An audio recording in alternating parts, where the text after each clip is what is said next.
নমস্কাৰ the learning ব্ৰিজৰ এটি নতুন ভিডিঅ'লৈ আপোনালোকক স্বাগতম জনাইছো। আজিৰ এই ভিডিঅ'টোত মই যেটো টপিক লৈ আহিছো এইটো টপিকত মই আগতেও এটি ভিডিঅ' বনাইছিলো যে সৰু ল'ৰা-ছোৱালী মোবাইল ফোনৰ অত্যাধিক ব্যৱহাৰৰ পৰা আমি কিদৰে দূৰত ৰাখিব পাৰো। তেতিয়া আৰু এতিয়া পৰিস্থিতি বহুত বেলেগ। তেতিয়া ল'ৰা-ছোৱালীক আমি একমাত্ৰ এন্টাৰটেইনমেন্ট পাৰপাজত মোবাইলটো দিছিলো আৰু এতিয়া পঢ়া-শুনাৰ কাৰণে ল'ৰা-ছোৱালীক আমি মোবাইলটো দিবলৈ বাধ্য। যিহেতু সৰুৰ পৰা ডাঙৰলৈকে সকলো ল'ৰা-ছোৱালীয়ে মোবাইলতে এতিয়া অনলাইন ক্লাसेছ চলি আছে। এতিয়া ল'ৰা-ছোৱালী যদি পঢ়া-শুনাৰ কাৰণে যদি মোবাইলটো আমি দিবলগীয়া হয় তাৰ পাছতো যদি সিহঁত আকৌ মোবাইলটো হাতত তুলি দিব লগা হয় তেতিয়াহ'লে সিহঁতৰ স্ক্ৰীন টাইমটো বহুত বেছি বাঢ়ি যায়, যিটো সিহঁতৰ কাৰণে অতি মাৰাত্মক। যিদৰে কৰোনাই এটা মহামাৰী ৰূপ ধাৰণ কৰিছে সেইদৰে এই মোবাইল ফোনৰ এডিকশ্যনটো আমাৰ ল'ৰা-ছোৱালীৰ কাৰণে এক মহামাৰী ৰূপ ধাৰণ কৰিলে অলৰেডি। যেহেতু ল'ৰা-ছোৱালী যেতিয়া খুব সৰু অৱস্থাৰ পৰা মোবাইল ফোনৰ ব্যৱহাৰ বাঢ়ি গৈ থাকে তেতিয়া সিহঁতৰ কিমান বেছি প্ৰব্লেমে দেখা দিয়ে আমি আজিৰ দিনত আসলতে এইবোৰ কথা নতুনকৈ আলোচনা কৰিবলগীয়া কথা নহয়, কিন্তু আমি সকলোৱে জানো। তথাপিও কওঁ যে কি ধৰণৰ প্ৰব্লেম আমাৰ ল'ৰা-ছোৱালীয়ে ফেচ কৰে, কি ধৰণৰ প্ৰব্লেম আমাৰ ল'ৰা-ছোৱালীৰ মাজত দেখা দিয়ে। সৰুৰে পৰা যেতিয়া মোবাইল ফোনৰ ব্যৱহাৰ বাঢ়ি যায় তেতিয়া সিহঁতৰ কথা কোৱা শ্ল' হৈ যায়, মাত ফুটোতে সময় লাগে, গ্ৰথ শ্ল' হয়, কাৰণ ফিজিকেল এক্টিভিটি কমি যায়। কিছুমান ল'ৰা-ছোৱালী বহুত বেছি শকত হৈ যায়, কিছুমান ল'ৰা-ছোৱালী মানে গ্ৰথটো কম হয়, মুঠতে প্ৰপাৰ গ্ৰথটো নহয়। তেনেকৈ সিহঁতৰ মনোযোগ কমে, খিংখিঙীয়া হয়, বহুত বেছি জেদি হয় আৰু ঘৰৰ মানুহৰ ডাঙৰৰ কথা শুনিব নিবিচাৰে। ছ'চিয়েল যিবোৰ মানে কানেকশ্যন ঘৰৰ বাহিৰা মানুহৰ লগত কথা পতা এইবোৰ ধৰণৰ মানে কানেকশ্যনবোৰ সিহঁতক কমি যায়। আই কণ্টেক্ট বহুত বেছি কম থাকে, সেইটো কাৰণে কনফিডেন্স মানে বহুত বেছি ল' হৈ যায় ল'ৰা-ছোৱালী।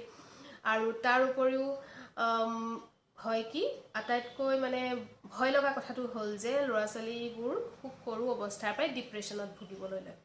যিহেতু সিহঁতে এটা টাচতে মোবাইলটোত বহুত কিবা-কিবি পাই যায়, গতিকে সিহঁতৰ মাইণ্ডটো এনেকুৱা হৈ যায় যে সিহঁতক যিকোনো এটা বস্তু লাগ বুলিলেই সিহঁতৰ সন্মুখত লগা হৈ যায়।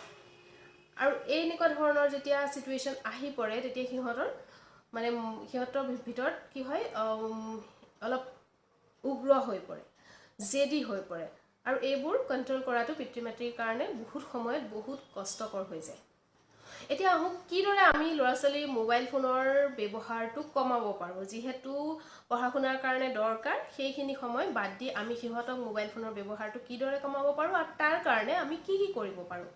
প্ৰথম কথা হ'ল যে ল'ৰা-ছোৱালীক মোবাইল ফোনটো ইন্ট্ৰডিউচ কোনে কৰায়? পিতৃ-মাতৃয়ে কৰায়, ঘৰৰ ডাঙৰে কৰায়।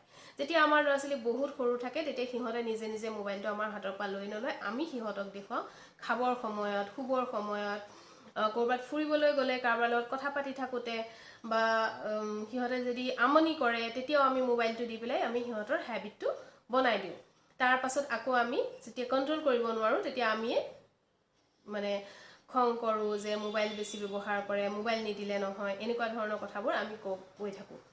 গতিকে প্ৰথম কথাটো হ'ল যে এই কণ্ট্ৰলটো কৰিবৰ কাৰণে ল'ৰা-ছোৱালীক মোবাইল ফোনৰ পৰা আঁতৰাবৰ কাৰণে প্ৰথমতে আমি নিজক কণ্ট্ৰল কৰিব লাগিব। প্ৰথমতে পিতৃ-মাতৃয়ে কণ্ট্ৰল কৰিব লাগিব। যদি আপোনাৰ ঘৰত সৰু ল'ৰা-ছোৱালী আছে তেতিয়াহ'লে আপুনি এই কথাটো মন দি শুনক যে আপোনাৰ সৰু মানে 0 to 2 yearsৰ বাচ্চাক আপুনি কেতিয়াও মোবাইল ফোন নিদিব। যদি ভিডিঅ' চেট কৰাব লৈছে, যদি ক'ৰবাত কিবা গান এটা শুনাইছে তেতিয়া বেলেগ কথা, কিন্তু তাৰ বাহিৰে আপুনি 0 to 2 yearsৰ ল'ৰা-ছোৱালীক মোবাইল চোৱাৰ হেবিট নকৰাব। সিহঁতক যি কৰিব লাগে প্ৰেক্টিকেলি কৰি দেখাওক। কিবা এটা বস্তু দেখাব লাগে, খেলা বস্তু আনি দেখাওক। সিহঁতক কিবা এটা বস্তুৰ লগত ইন্ট্ৰডিউচ কৰাব বিচাৰিছে কাৰোবাৰ কিবা এটা পুতলা দিয়ক, কিবা এটা খেলনা দিয়ক, সেইবোৰত এংগেজ কৰক, কিন্তু সিহঁতক মোবাইলত এংগেজ কেতিয়াও নকৰাব। এইটো আচলতে মই কোৱা কথা নহয়, এইটো বিভিন্ন ৰিচাৰ্চে কোৱা কথা যে 0 to 2 yearsৰ ল'ৰা-ছোৱালীক মানে মোবাইল ফোনৰ পৰা টোটেলি দূৰত ৰাখিব লাগে। 2 বছৰৰ ওপৰৰ ল'ৰা-ছোৱালীক বহুত সময়ত হয় কি আমি কিবা-কিবি ইন্ট্ৰডিউচ কৰোৱা হয়, যেনে ধৰক নাৰ্চাৰী ৰাইমছ হওক, সিহঁতক স্কুলত পঠাম, গতিকে এলফাবেটছবোৰ দেখাম বা কালাৰ্ছ দেখাম, এইবোৰৰ কাৰণে আমি ল'ৰা-ছোৱালীক মোবাইলটো দিব লগা হয়। কিন্তু যিখিনি আমি প্ৰেক্টিকেলি কৰিব পাৰোঁ, যিটো ধৰক আমি কালাৰ ইন্ট্ৰডিউচ কৰালোঁ, গতিকে এইটো কি কালাৰ, এনেকুৱা ধৰণৰ কথাবোৰ যদি আমি মোবাইলটো বাদ দি আমি নিজে আমাৰ সন্মুখত থকা বস্তুখিনিয়ে যদি সিহঁতক ইন্ট্ৰডিউচ কৰাম তেতিয়াহ'লে অট'মেটিক আমাৰ এটা মানে মোবাইলৰ ইউজটো কমি আহিলে। তাৰ উপৰিও যদি আপুনি নাৰ্চাৰী ৰাইমছ শিকাবলৈ বিচাৰিছে, মোবাইলটো দিবলৈ বাধ্য হয়, তেতিয়াও আপুনি মিনিমাম এটা টাইম শ্বেডিউল লৈ লওক যে ইমানটো টাইমহে মই দিম। কাৰণ 1 ঘণ্টাতকৈ বেছি আচলতে তেনেকুৱা বয়সৰ ল'ৰা-ছোৱালীক মোবাইলটো দিয়াটো উচিত নহয়। আৰু যদি আপুনি দিছে তেতিয়াহ'লে সেইটো আপুনি নিজে চাই থাকি আপোনাৰ নিজৰ লগত থাকিহে দিব, এনেই এৰি নিদিব। এতিয়া তাতকৈ অলপ ডাঙৰ ল'ৰা ছোৱালীবোৰ যিবোৰক আমি হোমৱৰ্কৰ কাৰণে মোবাইল দিবলগীয়া হয়, সেই ল'ৰা ছোৱালীবোৰক যেতিয়া হোমৱৰ্ক কৰিবলৈ আমি দিয়া হয় তেতিয়াহ'লে সিহঁতক এনেই মোবাইলটো হাতত এৰি দিয়াতকৈ নিজে চাই থাকি দিয়াটো বেছি ভাল হয়, আৰু আচলতে নিজে চাই থাকিবই লাগে সেই সময়ত। আৰু তাৰ পাছত যেতিয়া ল'ৰা ছোৱালী আৰু অকণমান ডাঙৰ হয়, সিহঁতে বহুতখিনি কথা জানা হয়, তেতিয়া মোবাইলটো যেতিয়া দিওঁ আৰু দিবলৈ বাধ্য সিহঁতৰ দৰকাৰত, তেতিয়া হয় কি সিহঁতে কোনবোৰ কণ্টেণ্ট চাইছে সেইবোৰ আমি চকু দিয়াটো খুব দৰকাৰ। কাৰণ মোবাইলটোত ভাল বেয়া কি কি থাকে আমি খুব ভালকৈ জানো, আৰু ল'ৰা ছোৱালীক যে কোনবোৰ বস্তুৱে বেছি আকৰ্ষণ কৰিব পাৰে সেইটো আমি ভালকৈ জানো। গতিকে আমি সিহঁতৰ কোনবোৰ কণ্টেণ্ট সিহঁতে চাইছে সেইবোৰ আমি চাই থকাটো খুব দৰকাৰ। এতিয়া সিহঁতক ইয়াৰ পৰা বিৰত ৰাখিবৰ কাৰণে আমি বেলেগ কিছুমানততো এংগেজ কৰিব লাগিব। যিদৰে এই হেবিটটো আমি নিজে বনাইছোঁ সেইদৰে আমি আৰু কিছুমান হেবিট সিহঁতৰ ডেভেলপ কৰিব পাৰোঁ। যেনে ধৰক খুব সৰু অৱস্থাৰ পৰাই ল'ৰা ছোৱালীক বাহিৰা কিতাপ পঢ়াৰ প্ৰতি আগ্ৰহ বঢ়োৱাটো। সেইটো কেনেকৈ কৰিব পাৰি? সেইটো হ'ল যে ল'ৰা ছোৱালীয়ে কি কৰে, সিহঁতে আমাক দেখি শিকিলে, আমাক দেখি মোবাইল আমি দিয়াৰ কাৰণে মোবাইলটো ব্যৱহাৰ কৰিবলৈ শিকিলে, আমি চাই থকাৰ কাৰণে মোবাইলটো ব্যৱহাৰ কৰিব শিকিলে। ঠিক তেনেকৈ যদি আমি কিতাপ এখন পঢ়ি দেখাওঁ, আমি যদি কিবা এটা আঁকি দেখাওঁ, আমি যদি কিবা এটা বস্তু নিজে বনাই দেখাওঁ, তেতিয়াহ'লে সেইটো সিহঁতে আমাক অনুকৰণ কৰি শিকিব। আৰু সেইখিনি আমি কৰিবলৈ যদি চেষ্টা কৰোঁ, সিহঁতৰ লগে লগে যদি সমানে কৰি যাওঁ বা সিহঁতক দেখুৱাই যদি আমি কৰি যাওঁ, তেতিয়াহ'লে সিহঁতে অন্য এটা হেবিট ডেভেলপ কৰিবলৈ বেছি টাইম নালাগে। গতিকে প্ৰথমতে হ'ল কি সিহঁতক সৰু সৰু কিতাপ আনি দিয়ক, সৰু সৰু এক্টিভিটি বুক আনি দিয়ক, বা কাগজ দি কিবা বনাবলৈ শিকাওক, এনেকুৱা ধৰণৰ কামত এংগেজ কৰক, এনেকুৱা হেবিট বনাওক। তেতিয়া চাব যে অট'মেটিক সিহঁতৰ মোবাইলৰ প্ৰতি আগ্ৰহটো কমি আহিছে আৰু এই ধৰণৰ বস্তুবোৰো সিহঁতে একচেপ্ট কৰি লৈছে। এই ধৰণৰ বস্তুবোৰত সিহঁতে এনেকুৱা ধৰণৰ কামবোৰ কৰি পেলাই ভালো পাবলৈ। ঠিক তেনেকৈ আজিকালি বহুত পেৰেণ্টছক মই দেখিছোঁ যে ল'ৰা ছোৱালীক কুকিঙত এংগেজ কৰে। কুকিংটো আচলতে আমাক ল'ৰা ছোৱালীয়ে যে ভাত পানী বনাই খুৱাব সেইটো নহয়। ধৰক আপুনি কেক এটা বনালে, আপোনাৰ শিশুটিক তাতে এংগেজ কৰালে। ৰুটি বনাবৰ সময়ত আপুনি শ্বেপ বনাব, তাক কিবা এটা ধুনীয়া শ্বেপ বনাই পেলাই তাক দিলে, তাতো আপুনি এংগেজ কৰাব পাৰে। চালাড বনাবলৈ শিকালে। চ' এনেকুৱা ধৰণৰ কুকিঙত আপুনি তাক এংগেজ কৰাব পাৰে। তাৰোপৰি কিছুমান আউটডোৰ এক্টিভিটিৰ কাৰণেও আপুনি যদি লৈ যাব নোৱাৰে, তেতিয়াহ'লে ঘৰতে আপুনি কিছুমান ইনডোৰ এক্টিভিটিৰ কাৰণে সিহঁতক বস্তু আনি দিব পাৰে ন। ইনডোৰ গেমছবোৰ আপুনি খেলাব পাৰে, যেনে লুডু হওক, কেৰম হওক বা চেছ হওক, এইবোৰ বস্তু আপুনি ঘৰত আনি দিব পাৰে।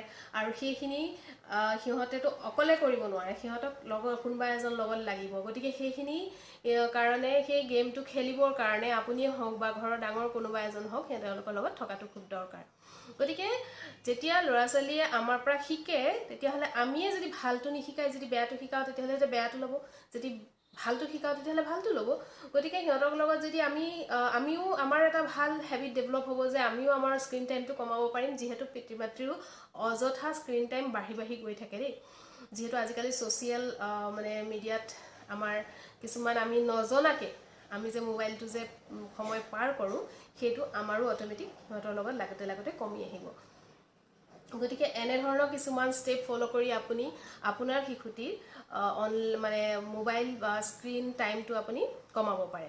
তাৰ উপৰিও হয় কি, এটা সপ্তাহত এটা নিৰ্দিষ্ট যদি আপুনি দিন দি দিয়ে যে এইটো দিনত কোনো স্ক্ৰীণ টাইম নাই, এইটো দিনত মোবাইল, টিভি, কম্পিউটাৰ এইবোৰ বস্তু বন্ধ, এনেকুৱা ধৰণৰ এটা দিন আপুনি দি দিয়ক। আৰু সেই দিনটোত আপুনিও সিহঁতৰ লগত সময় কটাওক। এনেকৈ ধৰণেই আপুনি আপোনাৰ ল'ৰা ছোৱালীক মোবাইল ফোনৰ অত্যাধিক ব্যৱহাৰৰ পৰা আঁতৰাই আনিবলৈ সক্ষম হ'ব বুলি মই ভাবোঁ। আৰু এইবোৰ কিছুমান প্ৰেক্টিকেল ৱৰ্ক হয়। গতিকে প্ৰেক্টিকেলি যেতিয়ালৈকে কৰি নাচায় তেতিয়ালৈকে ই সম্ভৱ নহয়। আজিৰ এই ভিডিঅ'টো আপোনাৰ কেনেকুৱা লাগিলে মোক কমেণ্ট কৰি জনাব। ভিডিঅ'টো ভাল লাগিলে লাইক কৰিব, শ্বেয়াৰ কৰিব, মোৰ এই চেনেলটো ছাবস্ক্ৰাইব কৰিব, লগতে বেল আইকনটো প্ৰেছ কৰিবলৈ পাহৰি নাযাব। গতিকে এতিয়ালৈ আহোঁ, নমস্কাৰ।